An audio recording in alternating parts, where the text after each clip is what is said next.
What's up? It's the Crypto Bunker podcast. Hopefully, you guys are doing well out there today. Just wanted to cover a few things here. First, I want to start with actually the gold silver ratio.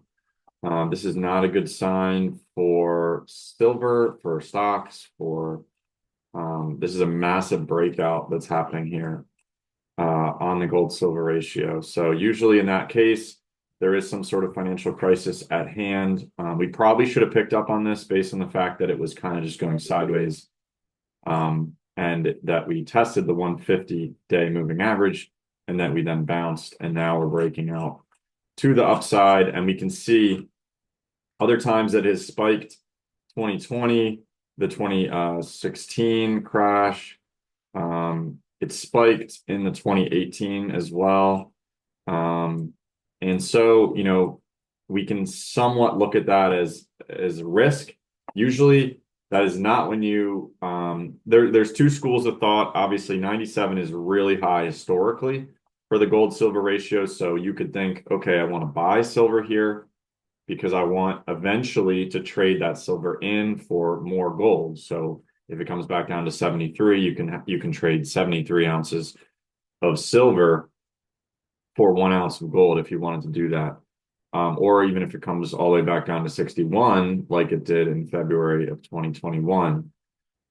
And then you can just kind of keep playing that game over time, of accumulating either more silver ounces or more gold ounces, depending on what you want to do. So it's a pretty cool chart. Just wanted to show that to start off because historically, basically when silver is topping, we're crashing through the floor. So it's probably not a time to sell silver. It's probably a time to be buying silver. It's right on the trend line.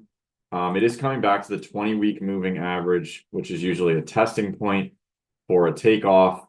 So we just have to see kind of how it plays out right now. I also wanted to cover TLT. I do think TLT is a buy here. I have a lot of markers here because I've been looking at TLT, and obviously there's some markers here, but the main point is that we are breaking through. It has kind of this double bottom formation. We had a bottoming, a breakout, and then a test of the bottom. And now I expect to make a higher high where we probably come up to around the 200-week moving average, which would be about 108, which right now is sitting at about an 18% gain. So yeah, we're looking at about an 18% gain there for the TLT. It's just a defensive play. Basically, if you're out there and you want three defensive plays right now. You want TLT, you want gold, and you want cash. Those are the three things that you want right now. Unless you're buying the dip in things, you need cash to buy the dip, right? So we all know that as a rule of thumb. We're looking at silver here, or sorry, Ethereum, which is sort of the silver of crypto, in my opinion. It's very underloved, just like silver. It's the second, biggest crypto, which is like silver being the second biggest precious metal. It's more of an industrial use like silver. So silver is used in, solar panels. It's used in everything, basically anything that has metal, any type of industrial thing, silver is being used for it. It's sort of like Ethereum. ETH is used in all these different L2s, all these different DeFi things. You need gas or ETH to use the chain in these different ways. So I'm a buyer of ETH. Not necessarily at this level. I did make a video before looking closely at the 1530 level. Interestingly, though, I think if stocks sell off more, which we'll get to stocks, we'll get to tariffs, all that stuff. But just wanted to look through some charts here first. But hopefully you guys can see the chart, by the way. I have this like Iris app, so I'll show you, which I highly recommend. You can actually change the brightness. You can change the blue light and all that stuff. So hopefully this is coming through clearly. If it's not, please put that in the comments so that I know that next time not to do this. I actually did brighten it up. That's why I have my blue light blockers on for now. I'm very sensitive to blue light because I've sort of taken it out of my life in a lot of ways, and so I'm kind of sensitive to like strong LED lights, blue lights, stuff like that. It's really bad for you. So highly recommend incandescent lights. Blue light blockers not all the time. You don't need them. Maybe at night. Um, but other than that, yeah, let's continue on here. So we have the weekly moving averages now crossing bearish. We have the 20 week crossing over, which means we just had a consistent amount of selling, enough to get us to that point. The moving averages are close and they are far, and the price is far away from the lowest moving average, which is the 200 week, is still the lowest. So we're somewhat in order. What I would look for is a bottoming process. Basically, what you want to see is that you want to see how the 20 week crosses here, just like it crossed here. So that was sort of the selling point here. You can see this selling here, which I think was the Trump pump and dump. And then we have a crash through the floor. But when does it bottom? It bottoms around when the 20 week crosses the 150 week. Now, we were in a much, much different bullish scenario for ETH before. Look at this space we have between the moving averages here. Now look at the space here. There's not much space, which means I think we have less of a crash probably than we did here. For us to equal this crash, which, by the way, I'm not making any financial advice here. If stocks crash 30% from here, ETH, I don't know what ETH will do. I honestly have no idea. It could, maybe it's a leading indicator. Bitcoin is still not at a lower low, which is good because, Bitcoin is holding up pretty well actually here. For now, by the way, because I think it could crash through the floor here pretty soon. There's really no such thing as a triple bottom or a triple top. So we'll look at that on Bitcoin. Basically, what I wanted to say though is when the 20 week crosses these moving averages here. So expect that probably in like a month or two from now. I would expect it to be bottoming in that range. You could look at that a month or two from now, which probably will be, let's say, down around this 1,000 level. I mean, that's really where I think is kind of like the last stand. There's not a ton of support there, but at the same time, there is, because we have the old, 2017, God forbid, all-time high, right? We already went below it once here. Are we really going to go below it again here? If we look at the monthly candle on the all-time high, the support is there for the monthly closing all-time high, which is around 1100 basically. And that's kind of where we bottomed here. And we have these closing monthlies to help us out. So I do think that's possible. And then, I think we could be bouncing out of this, and maybe, the second rate cut comes for the Fed. We get a nice double bottom. We kind of climb through this range for a while, something like this.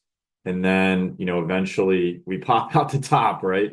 Who knows when that will happen? I'm not saying it'll be 2027. This is pretty long of a time frame that I just made here. But maybe this is sort of a double bottom, and then when we finally break this high, we really get the party started. That's kind of how I see it for ETH. I still think it's fundamentally very valuable.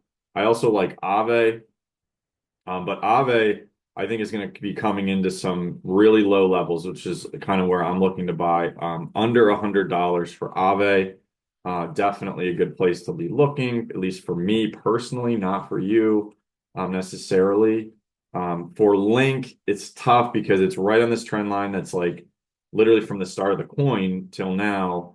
It has been on this trend line. So, but what I'm looking for, I mean, it's a tough one because it's like, is $8? I mean, that's not even 50%. So if the stock market crashes 30% and ETH goes to 1,000, you would probably look for another buying opportunity around the $5 level for Chainlink. So, that's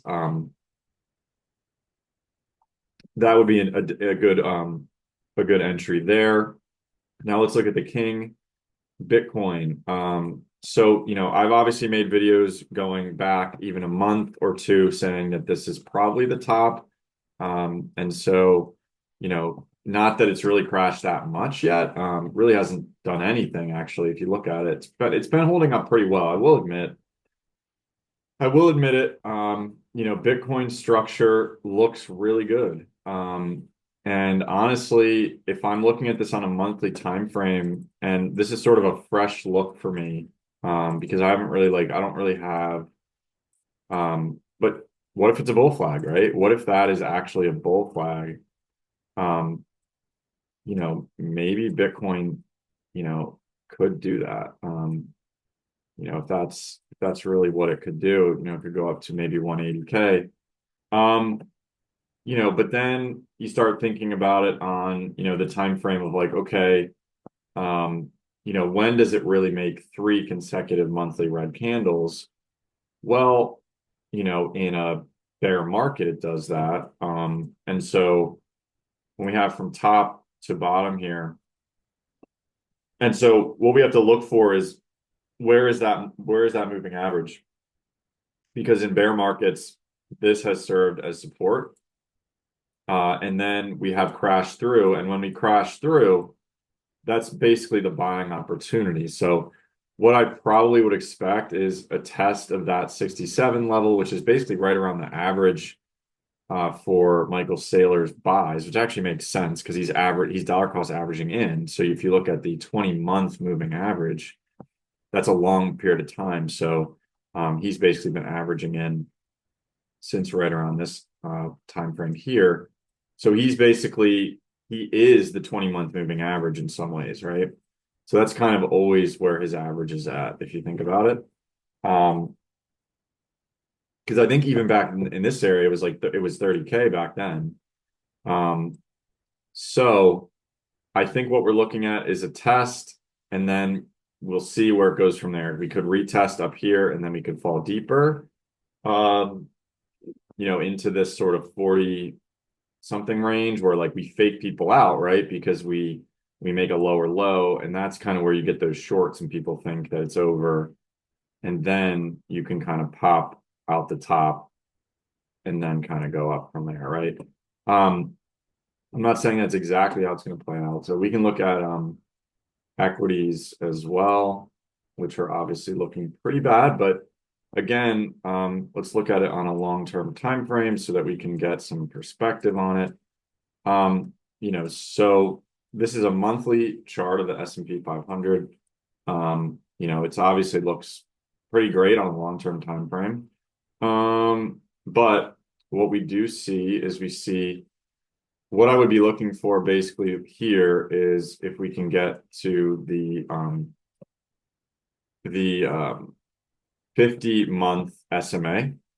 That would be a good probably buying opportunity because that would also be right around the old all-time high.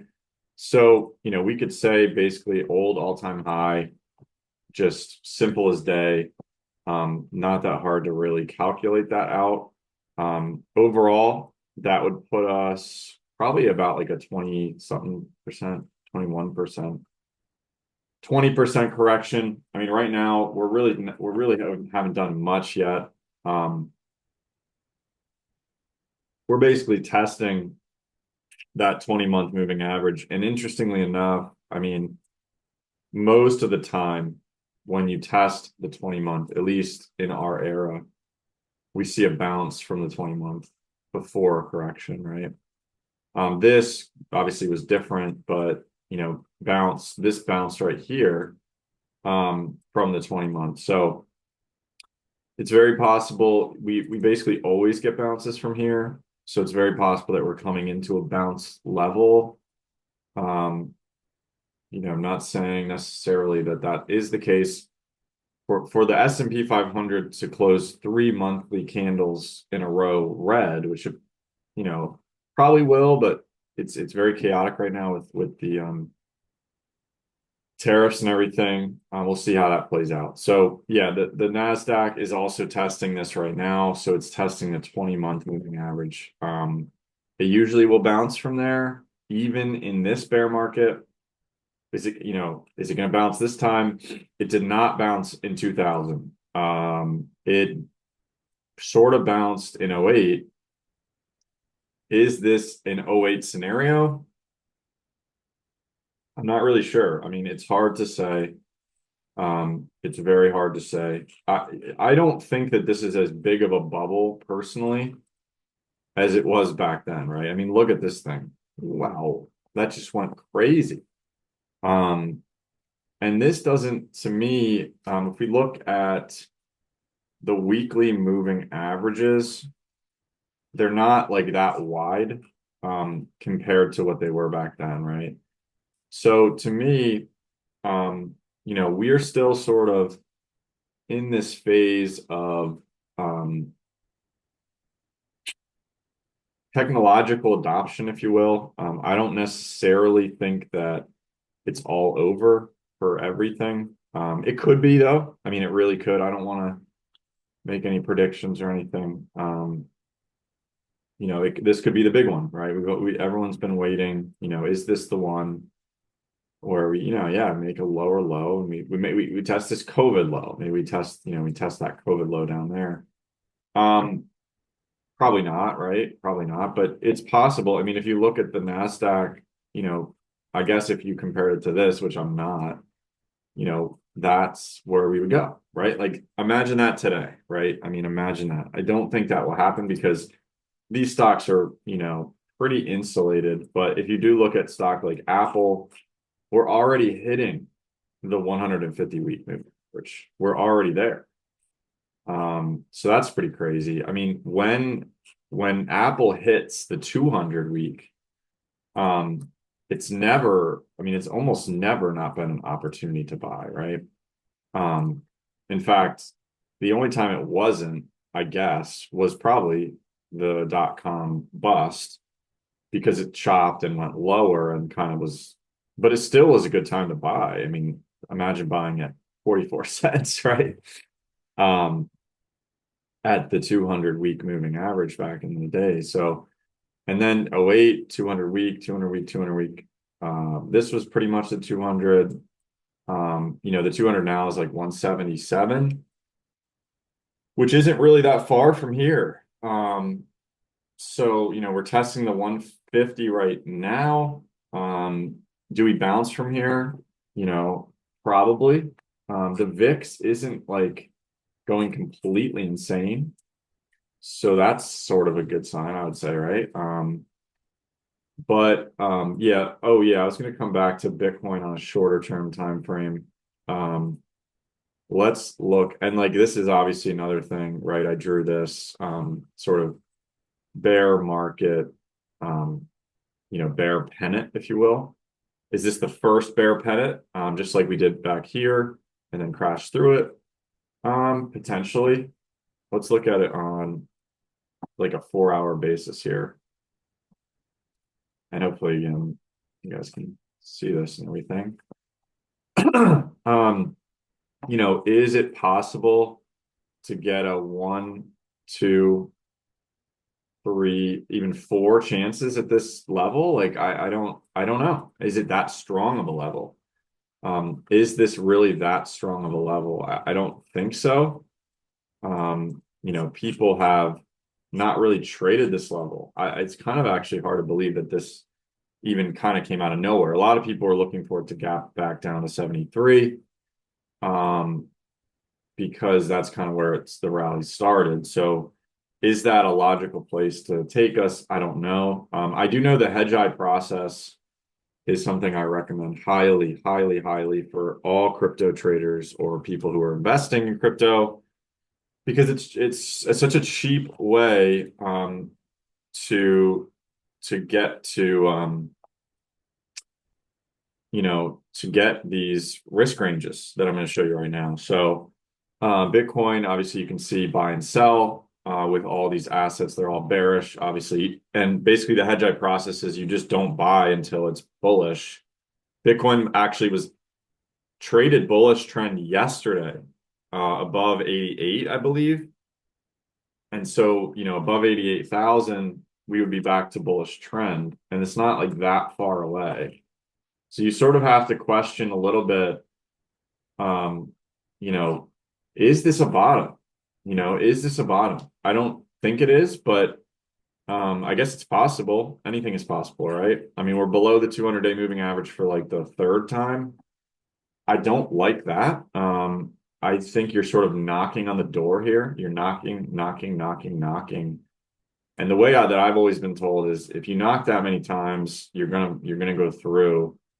And I just kind of don't see how this didn't end up being a sort of wedge or something. Like it just doesn't, when you trade up like that, like when you crash and then you trade up, that's bearish, right? Just like when you go up and you trade down in a flag, it's bullish traditionally. This really never was a flag. Um, this or this, like this was this was a topping pattern, right? And I called that out and I tried to tell people around that area um to get out, but I'm not saying to get out at this point. I don't think that this is the point to get out. I think it could be. I'm not saying either way. Really, honestly. I mean, I don't have any crypto, but I will eventually, but I just don't feel like totally comfortable getting back in here. So that's kind of where we stand. I hopefully you got something out of the video. If you did, please like, subscribe. Have a great rest of your day.